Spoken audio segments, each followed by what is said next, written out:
Assalamualaikum warahmatullahi wabarakatuh. Perkenalkan, saya Gisela Nasya Atalia dengan NPM 2312011197. Presentasi kali ini bertujuan untuk memenuhi nilai ujian akhir semester pada mata kuliah Hukum Perundang-undangan yang diampu oleh Bapak Dr. Ade Arif Firmansyah, SHMH. Pada kesempatan kali ini, saya akan mempresentasikan analisis Undang-Undang Nomor 12 Tahun 2022 tentang tindak pidana kekerasan seksual yang selanjutnya akan kita sebut dengan Undang-Undang TPKS. Undang-undang ini merupakan salah satu produk hukum paling penting dalam perkembangan hukum pidana Indonesia, khususnya dalam perlindungan hak asasi manusia dan juga keadilan bagi korban tindak pidana kekerasan seksual. Analisis ini disusun berdasarkan 4 poin utama, yaitu yang pertama ialah substansi undang-undang, yang meliputi latar belakang lahirnya Undang-Undang TPKS dan juga tujuan pembentukannya. Yang kedua ialah 5 pasal yang paling penting dalam Undang-Undang TPKS beserta dampaknya dalam kehidupan masyarakat sehari-hari.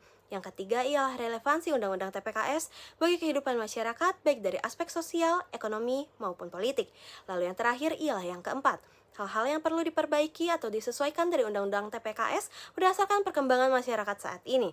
Undang-Undang TPKS merupakan undang-undang yang sangat penting karena menyangkut perlindungan martabat manusia, hak asasi manusia, serta keadilan bagi korban kekerasan seksual yang selama ini sering terabaikan dalam sistem hukum pidana. Melalui presentasi ini, diharapkan kita dapat memahami bahwa Undang-Undang TPKS tidak hanya mengatur soal pemidanaan, tetapi juga berorientasi pada perlindungan dan pemulihan korban tindak pidana kekerasan seksual secara menyeluruh. Pada poin pertama kali ini, saya akan membahas substansi dari Undang-Undang TPKS yang terdiri dari penjelasan umum mengenai Undang-Undang TPKS, latar belakang lahirnya Undang-Undang TPKS, serta tujuan utama dari Undang-Undang TPKS. Dilansir dari situs web Jaringan Dokumentasi dan Informasi Hukum Badan Pemeriksa Keuangan (JDIH BPK) yang tersedia di peraturan.bpk.go.id, disebutkan bahwa Undang-Undang Nomor 12 Tahun 2022 tentang tindak pidana kekerasan seksual atau biasa disebut dengan UU TPKS secara tegas dan komprehensif mengatur upaya pencegahan terhadap segala bentuk tindak pidana kekerasan seksual sekaligus penanganan, perlindungan, dan pemulihan hak korban. Melalui undang-undang ini, negara menegaskan tanggung jawabnya untuk hadir memberikan pelayanan yang menyeluruh dari berkeadilan, mulai dari pendampingan medis, psikologis, hingga bantuan hukum bagi korban.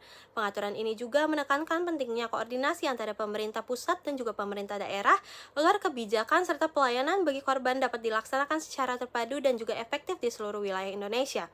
Selain dalam lingkup nasional, Undang-Undang TPKS juga membuka ruang kerjasama internasional sebagai bagian dari upaya pencegahan dan juga penanganan kekerasan seksual, terutama terhadap kasus-kasus yang bersifat di lintas negara.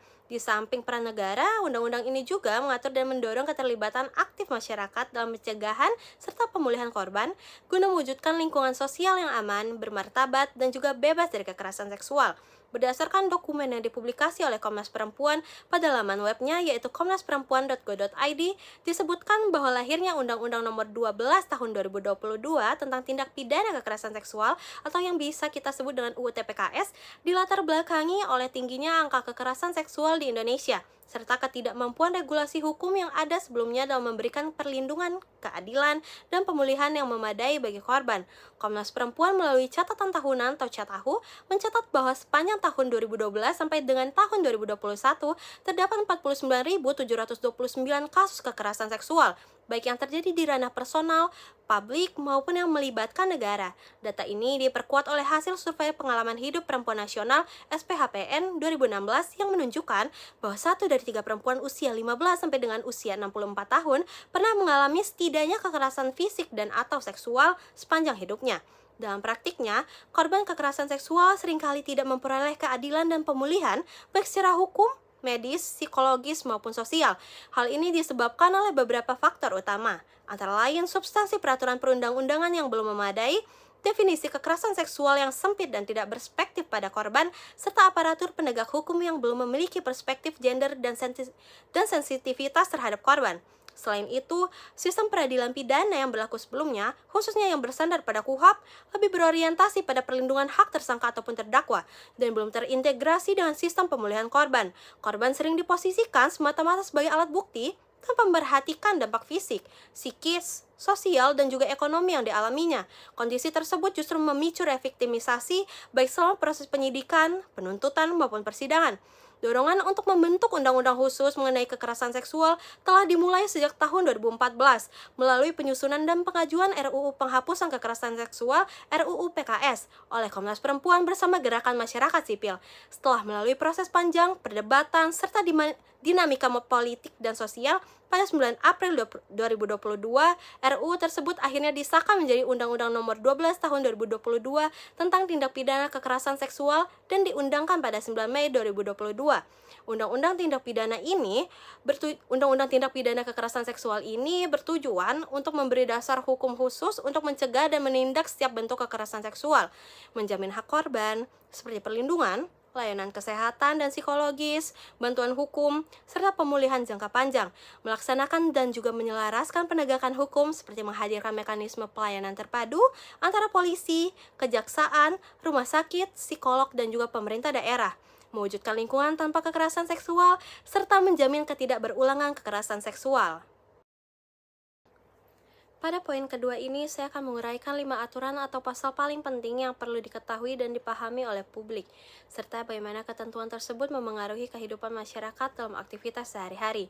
Yang pertama ialah Pasal 4 Undang-Undang TPKS tentang jenis tindak pidana kekerasan seksual.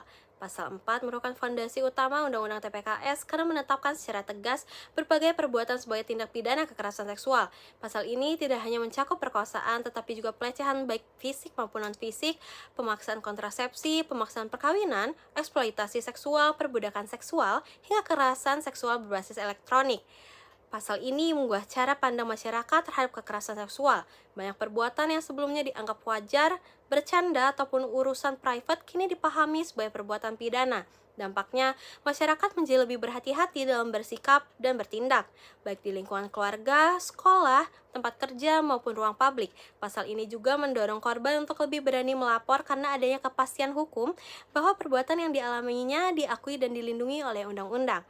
Yang kedua ialah Pasal 10 Undang-Undang TPKS, yaitu tentang pemaksaan perkawinan. Pasal ini mengatur bahwa pemaksaan perkawinan merupakan suatu tindak pidana kekerasan seksual. Pemaksaan ini termasuk perkawinan anak, perkawinan dengan alasan budaya atau adat, serta pemaksaan korban untuk menikah dengan pelaku kekerasan seksual. Pasal ini menegaskan bahwa perkawinan harus didasarkan pada persetujuan bebas dari para pihak. Dalam pasal ini memiliki dampak yang sangat besar dalam kehidupan sosial masyarakat, terutama di daerah yang masih mempraktikkan perkawinan paksa. Masyarakat didorong untuk memahami bahwa adat, budaya, ataupun alasan menjaga nama baik keluarga tidak dapat membenarkan pemaksaan perkawinan. Pasal ini melindungi hak individu, khususnya perempuan dan juga anak, dalam hal menentukan masa depannya sendiri dan menegaskan bahwa perkawinan tanpa persetujuan adalah bentuk kekerasan dan bukanlah bentuk solusi. Yang ketiga ialah Pasal 14 Undang-Undang TPKS tentang kekerasan seksual berbasis elektronik. Pasal 14 mengatur larangan terhadap perekaman, pengambilan gambar, penyebaran, penguntitan, dan pelacakan bermuatan seksual melalui media elektronik tanpa persetujuan korban. Ketentuan ini menjawab perkembangan teknologi informasi yang membuka ruang baru terjadinya kekerasan seksual. Dalam era digital dan media sosial, pasal ini sangatlah relevan. Masyarakat menjadi lebih terlindungi dari ancaman penyebaran konten intim, pelecehan daring, dan penguntitan online. Pasal ini juga meningkatkan kesadaran masyarakat untuk menggunakan teknologi secara bertanggung jawab, menghormati privasi orang lain, serta memahami bahwa kekerasan seksual tidak hanya terjadi secara fisik, tetapi juga dapat terjadi di ruang cyber. Yang keempat ialah Pasal 20-64 Undang-Undang TPKS, Bab 4 tentang hukum acara pidana khusus. Bab 4, khususnya di Pasal 20, mengatur hukum acara pidana khusus dalam penanganan perkara TPKS, mulai dari pelaporan, penyidikan, penuntutan, pemeriksaan di pengadilan, hingga pelaksanaan putusan. Ketentuan yang menekankan pemeriksaan yang berspektif dengan korban, larangan pertanyaan yang menyalahkan korban, juga pendampingan korban, perluasan alat bukti, serta pengaturan restitusi. Bab ini berdampak langsung pada pengalaman korban dalam menghadapi proses hukum. Korban tidak lagi diperlukan atau tidak lagi diperlakukan semata-mata sebagai alat bukti, tetapi sebagai manusia yang harus dihormati martabatnya. Dalam praktik sehari-hari, khususnya korban menjadi lebih percaya pada sistem peradilan pidana karena proses hukum ini dirancang untuk meminimalkan trauma dan mencegah viktimisasi berulang. Hal ini juga mendorong aparat penegak hukum bekerja lebih profesional dan juga sensitif terhadap korban. Lalu yang terakhir ialah yang kelima, pasal 65-71 Undang-Undang TPKS bab 5 tentang hak korban atas penanganan, perlindungan, dan juga pemulihan. Bab 5 khususnya di pasal 65 menegaskan hak korban untuk memperoleh penanganan medis dan psikologis, perlindungan hukum, pendampingan, pemulihan sosial dan ekonomi, serta restitusi. Pemenuhan hak-hak tersebut merupakan kewajiban negara dan dilaksanakan sesuai dengan kebutuhan korban. Masyarakat sehari-hari ini memastikan bahwa korban tidak ditinggalkan setelah proses hukum berjalan. Dalam kehidupan nyata, korban mendapatkan dukungan pulih secara fisik, mental, dan sosial, sehingga dapat kembali menjalani kehidupan secara layak. Bab ini memperkuat pesan bahwa keadilan tidak hanya berlaku untuk menghukum pelaku, tetapi juga memulihkan korban dan mengembalikan rasa aman dalam masyarakat. Pada poin ketiga ini, saya akan membahas relevansi Undang-Undang TPKS terhadap kehidupan masyarakat dan menunjukkan bagaimana ketentuan di dalamnya berdampak pada kondisi masyarakat saat ini, baik dari aspek hak dan kewajiban maupun pengaruhnya terhadap kehidupan sosial, ekonomi, dan juga politik. Relevansi dalam kehidupan sosial. Yang pertama ialah ada hak dalam kehidupan sosial. Dalam kehidupan sosial, Undang-Undang Tindak Pidana Kekerasan Seksual menjamin hak setiap orang untuk hidup dengan aman, bermartabat, dan bebas dari kekerasan seksual, baik di ruang publik maupun ruang private. Hak ini mencakup hak atas rasa aman dalam berinteraksi sosial, hak atas perlindungan dari pelecehan dan kekerasan seksual, hak untuk tidak disalahkan atau distigmatisasi ketika menjadi korban. Undang-undang ini mengubah posisi korban dari pihak yang selama ini sering dipersalahkan menjadi pihak yang harus dilindungi dan juga dipulihkan oleh negara maupun masyarakat. Contohnya ialah seorang perempuan yang mengalami pelecehan seksual di transportasi umum berhak melapor dan juga mendapat perlindungan tanpa takut dipermalukan oleh lingkungan sekitarnya. Yang kedua, kewajiban dalam kehidupan sosial.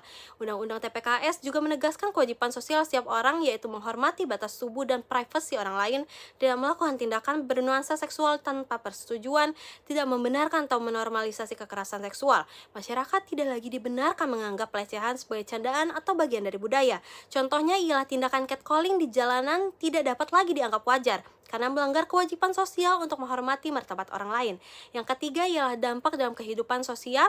Dampak sosial dari Undang-Undang TPKS ini antara lain meningkatnya kesadaran masyarakat tentang bentuk-bentuk kekerasan seksual, perubahan cara pandang terhadap korban, lalu meningkatnya keberanian korban untuk melapor. Undang-undang ini mendorong terciptanya lingkungan sosial yang lebih aman dan juga berkeadilan. Contohnya ialah kasus pelecehan di lingkungan sekolah ataupun kampus. Kini banyak korban yang berani mengungkap karena sudah ada dasar hukum yang jelas untuk melindungi korban. Selanjutnya ialah relevansi dalam kehidupan ekonomi. Yang pertama ada hak dalam kehidupan ekonomi. Dalam aspek ekonomi, UU TPKS menjamin hak korban untuk tetap dapat melanjutkan kehidupan ekonominya meskipun mengalami kekerasan seksual. Hak ini meliputi hak atas pemulihan agar korban dapat kembali bekerja atau belajar, hak atas restitusi atas kerugian ekonomi, dan hak atas perlindungan dari pemutusan hubungan kerja atau diskriminasi. Undang-undang ini mengakui bahwa kekerasan seksual sering menimbulkan kerugian ekonomi yang nyata dan berkepanjangan. Contohnya ialah korban pelecehan seksual di tempat kerja yang kehilangan penghasilan akibat trauma berhak menuntut restitusi atas kerugian tersebut. Yang kedua ialah kewajiban dalam kehidupan ekonomi. Undang-Undang TPKS menegaskan kewajiban bagi pemberi kerja untuk menciptakan lingkungan kerja yang aman, institusi pendidikan dan perusahaan untuk mencegah kekerasan seksual, negara untuk menyediakan anggaran pemulihan korban. Pelaku juga memiliki kewajiban untuk bertanggung jawab atas kerugian ekonomi. Contohnya ialah perusahaan yang mengetahui adanya pelecehan seksual tetapi membiarkannya dapat diminta pertanggungjawaban secara administratif. Yang ketiga ialah dampak dalam kehidupan ekonomi. Dampaknya ialah meningkatkan perlindungan tenaga kerja, menurunkan risiko kehilangan produktivitas akibat trauma, serta terciptanya lingkungan kerja yang lebih sehat. Undang-undang ini berkontribusi pada keberlanjutan ekonomi dan juga kesejahteraan masyarakat. Contohnya, korban yang mendapat rehabilitasi psikologis dapat kembali bekerja secara optimal dan tidak lagi bergantung pada bantuan sosial.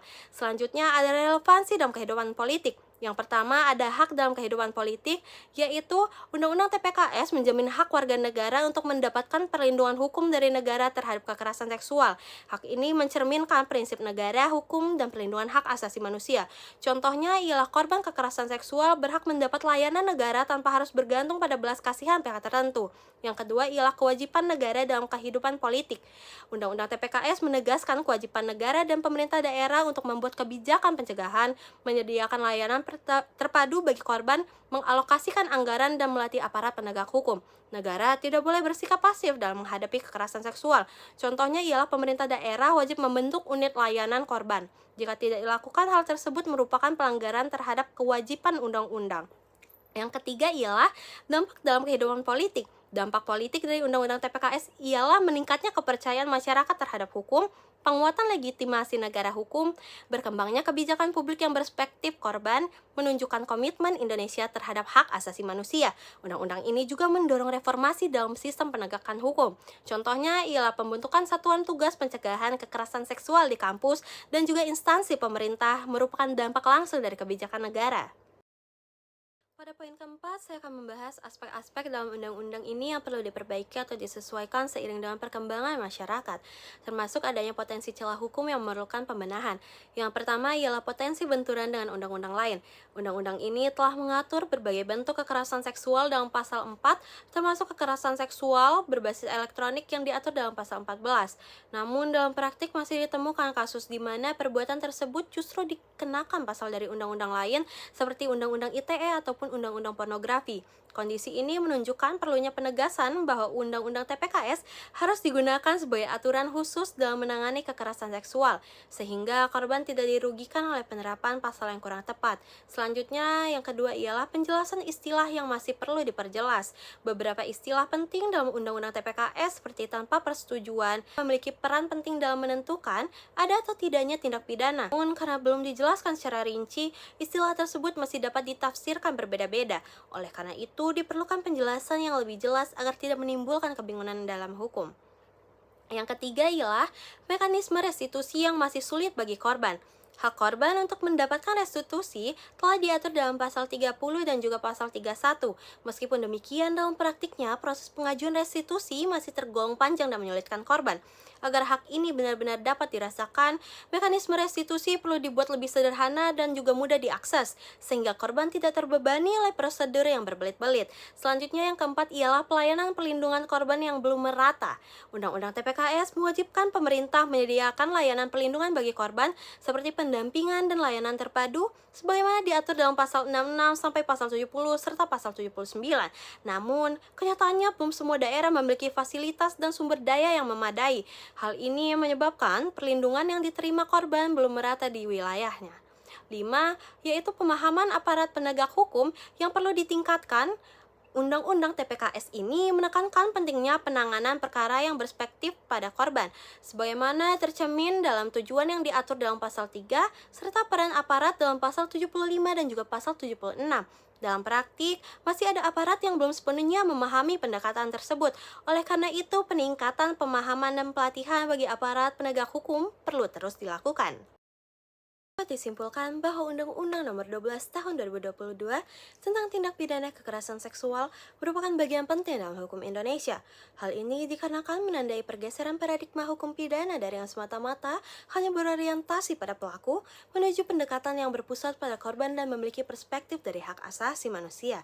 Undang-undang ini menegaskan bahwa negara hadir tidak hanya untuk menghukum pelaku, tetapi juga untuk melindungi, memulihkan, dan juga memanusiakan korban. Undang-Undang TPKS tidak hanya mengatur larangan dan sanksi, tetapi juga menegaskan bahwa korban adalah manusia yang memiliki hak untuk dilindungi, dipulihkan, dan juga dihormati martabatnya.